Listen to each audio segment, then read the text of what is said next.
Pour ne rien manquer, abonnez-vous maintenant. Les vraies voix Sud Radio.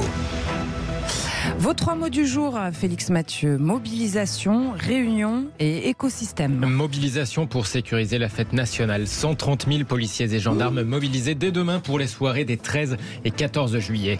Une réunion utile, disent les syndicats, plutôt satisfaits à la sortie de leur rendez-vous avec Elisabeth Borne à Matignon. Après l'épisode retraite, ils venaient jeter les bases des futures négociations à la rentrée sur le pacte de la vie au travail. Et puis, un revers pour la droite européenne. Le Parlement de Bruxelles adopte le projet de restauration des écosystèmes qu'elle avait farouchement combattu au nom de l'activité économique. Les vraies voix Sud Radio. Il va y avoir des couleurs plein le ciel et du bleu plein les rues un 14 juillet sous haute surveillance après les scènes d'émeutes suite à l'affaire Naël. Les bus, les tramways s'arrêteront plus tôt dans tout le pays demain et après-demain. Vente de mortiers d'artifice interdite, sauf pour les professionnels.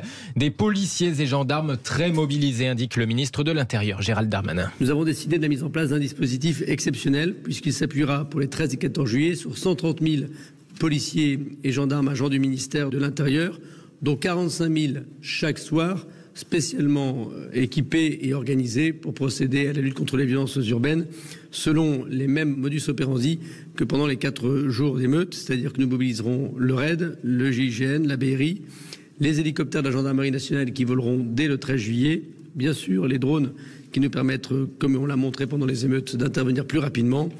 Et j'ai également demandé à la Première ministre l'utilisation des véhicules blindés, comme nous l'avons fait, l'autorisation qu'elle m'a donnée et qui permettra donc de prépositionner les véhicules de la gendarmerie dans les villes qui sont apparemment les plus touchées. Des municipalités comme Roubaix ou Montargis ont même annulé leur feu d'artifice cette année par sécurité. Autre annonce liée à ce 14 juillet, il n'y aura pas d'interview ni d'allocution du président Macron. Le chef de l'État avait déjà rompu avec cette tradition après son élection, sauf exceptionnellement en 2020 pour le Covid ou en 2022 pour la guerre en Ukraine.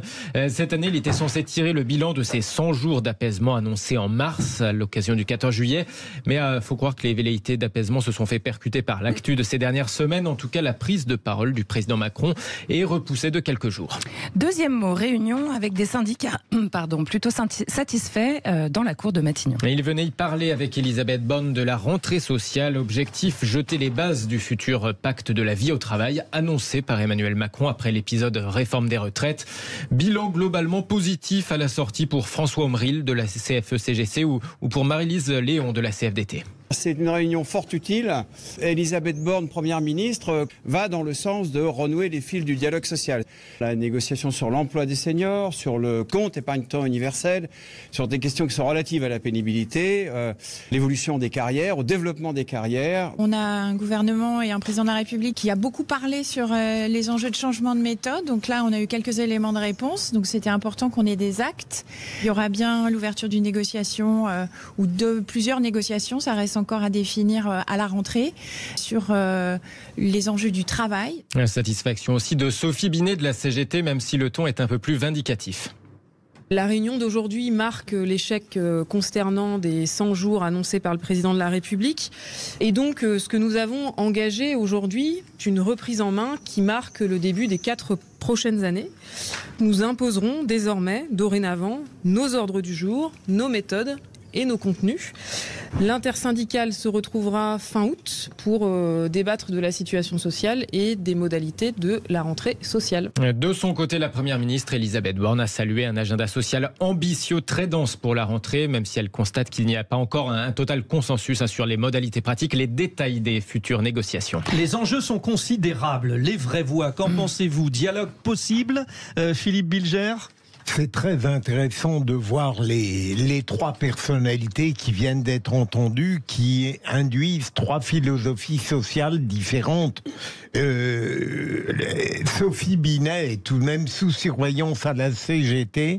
Elle est condamnée à avoir un ton polémique en permanence. Et celle qui a remplacé Laurent Berger me semble être dans la mesure telle qu'on la définissait. Mais Pardon de revenir une seconde sur le premier sujet. J'espère que c'est impressionnant. On va rater le premier sujet quand Philippe, même. on va s'y perdre après. Non, le service d'ordre. Oui. Je pensais que vous nous donneriez la parole. Oui, mais justement, parce que comme on est un petit peu tenu, on s'est dit il faut qu'on tranche un petit peu. Donc vous faites vous-même une censure.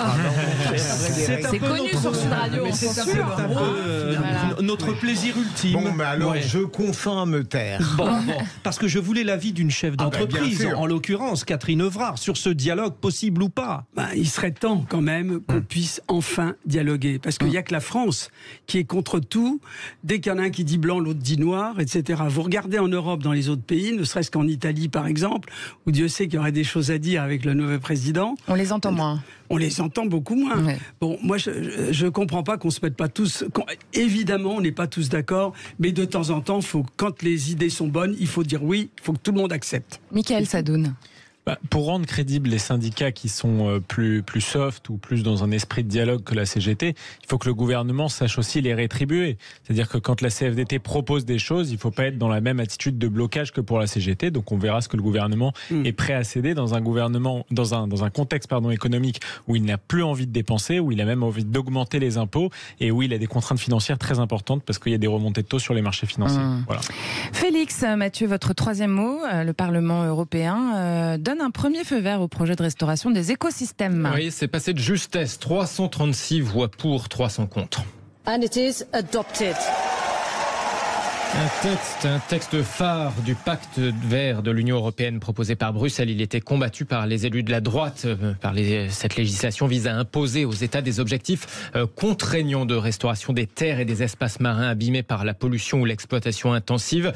Objectif, préserver la biodiversité. Les eurodéputés devront désormais négocier le contenu avec les États membres. En tout cas, c'est un échec pour les conservateurs, notamment du Parti populaire européen, qui avait dénoncé un texte nuisible à la production agricole et à l'activité économique. Merci Félix. Philippe Bilger, vous avez envie de réagir sur cet échec justement pour les conservateurs du Parti populaire européen ? Ça ne m'étonne pas que les conservateurs aient perdu parce que j'ai l'impression, sans être un spécialiste de tout cela, que les progressistes et l'écologie ont le vent en poupe là-bas. Michael Sadoun. Moi, j'y vois une totale hypocrisie en fait de la part du Parlement européen et de la Commission européenne, parce que d'une part, ils sont très favorables au libre-échange et ils ne cessent de développer des accords de libre-échange avec le monde entier pour faire venir de l'autre bout du monde des produits qu'on pourrait produire chez nous, et d'autre part, ils font des accords pour préserver la biodiversité. Moi, je veux bien, mais j'y vois grande contradiction. Catherine Evrard. Moi, c'est pas un sujet que je connais parfaitement, mais ça me paraît tellement dingue maintenant de tout interdire en Europe et notamment en France sur l'agriculture. Enfin, je suis pas une spécialiste. Tout, c'est-à-dire quoi ? Tout, écoutez, on peut plus cultiver, il faut mettre certains produits, les pesticides, ceci, cela. On interdit tout. Donc à un moment donné, on importe un maximum. Et les pauvres Français, puisque moi je suis française quand même. On l'est tous a priori. Non, mais les pauvres Français qui ne seraient pas français, qui sont agriculteurs, ils gagnent de moins en moins de fric, ils se voient interdire de plus en plus de choses. Moi, de toute façon, je vais vous dire, Bruxelles, ils sont quand même très verts. Je ne veux pas être vache, mais Chers ils amis, sont parfois dans les choux. ils sont même dans les carottes. Bien joué.